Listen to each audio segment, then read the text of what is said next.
समझाऊंगी पहले। देखो भाई फर्स्ट आंसर देखो पहले, right the following answer, list the things which make, देखो अपनी कॉपी में देखो, मदर टेरेसा वेरी हम्बल, या सुन नहीं रही हूँ समझा रही हूँ वो छुपा रहा है कि तू खुद लक्ष्य देख ना ले मैं तब मैथ्स करा रही थी ना, इसलिए मैं पहले समझाती हूँ तभी तो याद करने देती हूँ। Right the things which make mother Teresa very humble women, ऐसी चीजें लिखनी है जिससे पता चलता है मदर टेरेसा कैसी थी, हम्बल वुमेन माने बहुत पोलाइटली पेश आती थी, नम्रता से पेश आती थी। तो पहला इसका, her focus in life was provide help to the sick and the needy, उनका फोकस क्या था जीवन में, किसका, मदर टेरेसा का, कि जो भी जरूरतमंद है और जो भी बीमार है उसकी क्या करनी है, हेल्प करनी है। अयान सीधे बैठो, लेटना नहीं है, सीधे बिल्कुल यहाँ बैठो, सीधे सीधे बैठ रहो। नेट में मैं सारा मन निकाल दूंगी फिर बजाते चले जाऊंगी। She devoted her entire life to serve, उन्होंने अपना पूरा जीवन किस में लगा दिया, मानवता की सेवा में, इंसानों की सेवा करती थी वो, ठीक है। She started various institutions for special children, उन्होंने क्या किए, वेरियस माने कई इंस्टीट्यूशन, संस्थाएं बनाई उन्होंने स्पेशल बच्चों के लिए। आगे इसके 3 पॉइंट लिखवाएं, कैसे पता चलता है मदर टेरेसा क्या थी, नम्र स्वभाव की थी।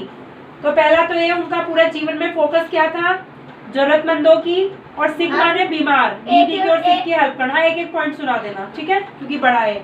और उन्होंने पूरी लाइफ, एंटायर माने पूरी लाइफ किसमें लगा दी, ह्यूमैनिटी को सर्व करने में, मानवता की सेवा में डिवोटेड कर दी, यानी लगा दी। प्राइज जवाहरलाल नेहरू ने अभी उन्होंने क्या है, बहुत सारे इंस्टीट्यूशंस स्थापित किए थे, किसके लिए, स्पेशल चिल्ड्रन के लिए। नेक्स्ट है, mention the awards and prizes given, Mother Teresa को कौन कौन से अवार्ड और प्राइज मिले थे। 1979 में शी रिसीव, शी माने कौन, मदर टेरेसा, रिसीव माने मिला, उसमें पढ़ा था कल रिसीव्ड, उससे कितने रुपए मिले बच्चे, रिसीव लिखा था ना कल मैथ्स में, रिसीव माने मिला। तो 1979 में मदर टेरेसा को क्या मिला था, नोबेल प्राइज, क्या मिला था, the Bharat Ratna in the year 1980 में उनको मिला था भारत रत्न, ठीक है, भारत रत्न मिला था। And the Jawaharlal Nehru award for international peace in the year 1972 में जवाहरलाल नेहरू अवार्ड मिला था, किस लिए, इंटरनेशनल पीस के लिए, यानी अंतर्राष्ट्रीय, उन्होंने पूरे देश, सिर्फ इंडिया में नहीं विदेशों में सब जगह शांति स्थापित की थी। आया समझ में। तो 3 बताएं, एक तो 1979 में मदर टेरेसा को क्या मिला था, नोबेल प्राइज, फिर 1980 में क्या मिला था, भारत रत्न, फिर उसके बाद में 1972 पहले ही मिल गया था, 79 से पहले क्या, जवाहरलाल नेहरू अवार्ड, किसके लिए, इंटरनेशनल पीस, अंतर्राष्ट्रीय शांति स्थापित करने के लिए। For whom did mother Teresa start the institution, सुनो किसके लिए मदर टेरेसा ने इंस्टीट्यूशन माने संस्था बनाई थी, मदर टेरेसा स्टार्टेड, ये क्वेश्चन में से लिखना है, मदर टेरेसा स्टार्ट में ईडी लगा दो, स्टार्टेड वेरियस इंस्टीट्यूशन, वेरियस माने कई सारे इंस्टीट्यूशन स्थापित किए, नेम्ड एज, उनके नाम है निर्मल हृदय, ठीक है, एंड शिशु भवन फॉर स्पेशल चिल्ड्रन होंगे, इस निर्मल हृदय और शिशु भवन उन्होंने स्पेशल बच्चों के लिए बनाए थे। हाँ आगे उनकी संस्थाएं बढ़ाती रहती है, जो भी उनके वो होंगे आगे से, ये याद करना है, ठीक है। स्पेलिंग भी लर्न, एक एक पॉइंट सुना दो पहले तो, स्पेलिंग भी लर्न, वेरी गुड, सुनाओ।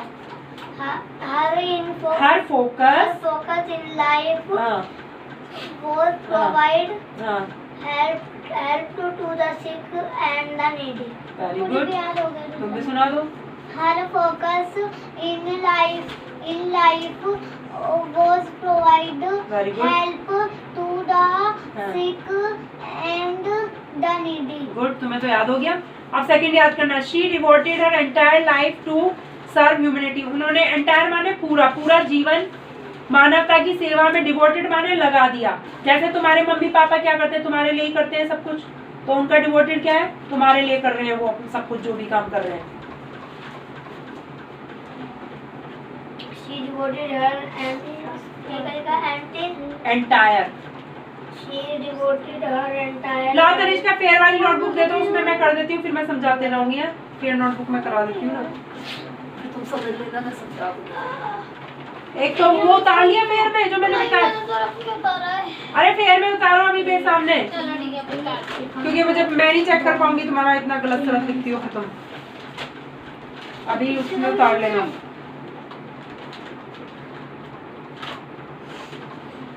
तीन लाइन में ही आ गया ना तुम्हारा वो। मुझे लिख के भी दिखाना है। बाद में, अभी याद करना है सिर्फ, पहले बाद में लिखवाऊंगी जब पक्का हो जाएगा सारा। पक्का? पक्के ऐलान हो जाएगा ना तब उसके बाद लिखा जाता है, अभी कोई ना। याद करो फटाफट।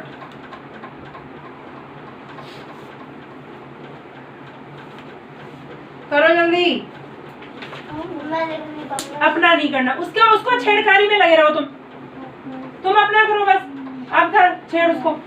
मैं यहाँ से लेके हाँ, यहाँ से लेके यहाँ तक बना दूंगा, ठीक है? सुनाते जाओ और फिर टेस्ट होगा तुम्हारा। टेस्ट दे दोगे सही तो फिर छुट्टी हो जाएगी तुम्हारी। 8 वाला करवा दिया मैं, 9 वाला करना है ना। इसमें 7 नंबर डाल रखा है तुमने। 7 तो हो गया था, 8 डालना था तुम्हें यहाँ। मैं भी कंफ्यूज कर दी। 8 वाला तो करवा दिया मैंने, 9 वाला होना। ये भी आंसर है। ये भी आंसर है। 3 पॉइंट में इसका आंसर पहले वाले का। बी सी 3 पॉइंट है इसके। एक तो ए वाला तुमने सुनाया, बी वाला सुनाओ, फिर सी। यहाँ तक आंसर इसका पूरा ही 6 लाइन का आंसर है। तो 2-2 लाइन 1-1 पॉइंट सुनाते जाओ, फिर पक्का हो जाए। कल तक तो बिल्कुल ही पक्का हो जाएगा एकदम। और ये कल ही लिख लेंगे, आज नहीं लिख पाएंगे। अभी पता तो चले, जल्दी जाना है ना। तो अगर हो जाएगा ठीक है, नहीं होगा तो कोई बात नहीं, बस सुना देना फिर अगर नहीं हो पाएगा रिटर्न का तो। हाँ, मैं 5:30 बजे जाना है। फिर मम्मी का तो फोन आया था कि 5 बजे ही भेज देना आज इन्हें। 5:30 बजे। पढ़ो जल्दी तो याद कर लो फटाफट। She devoted her entire life to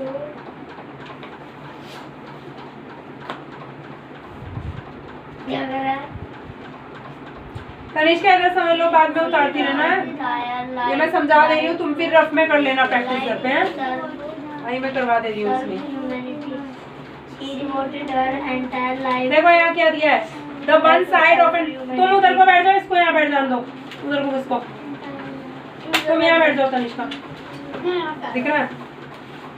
देखो, the one side of an equilateral triangle किसे कहते हैं? ऐसा ट्रायंगल जिसकी तीनों साइडें क्या होती है? बराबर। तो बोल रहा है वन साइड, एक साइड दे रखी है, जितनी ये साइड होगी उतनी ये साइड भी होगी। देखो यहाँ लिख देंगे ऐसे। ये बस समझना है तुम्हें, इक्विलेटरल माने इक्वल।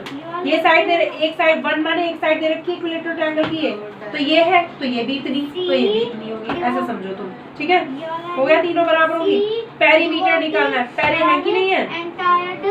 नाक बहने लगी, कहाँ गया? पेरीमीटर का मतलब है सारी साइडों का सम। पेरीमीटर माने सारी साइड। और वैसे तो इक्विलेटरल ट्रायंगल में हमें पता है तीनों साइडें क्या होती है? बराबर है। तो इसका फॉर्मूला होता है 3 मल्टीप्लाई साइड। तो यहाँ पे लिखना पहले perimeter of equilateral triangle. Equilateral triangle equal कितना होता है? पेरीमीटर इक्विलेटरल 3 मल्टीप्लाई साइड, ठीक है? तो यहाँ लिखेंगे 3 मल्टीप्लाई साइड कितनी रखी है हमें? 4x² + y। अब एक चीज देखना, यहाँ ब्रैकेट क्यों किया मैंने?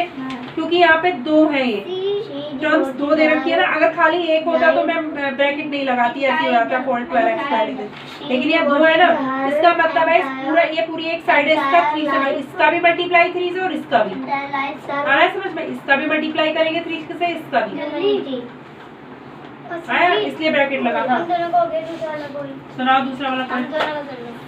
अब करो इसका 3 से मल्टीप्लाई, बताओ कितना था? लिखो 12x² लिखो, मैं बता रही हूँ। entire life serve humanity. To serve humanity. तो मतलब गुड, आ गया समझ में? 3 4 12x², बस हो गया। पेरीमीटर इक्विलेटरल ट्रायंगल, पेरीमीटर आने तीनों साइडों का, पर इसका 3 × साइड भी लिख सकते हैं। नंबर 10 डालो, मैं बताती जाती हूँ। हाँ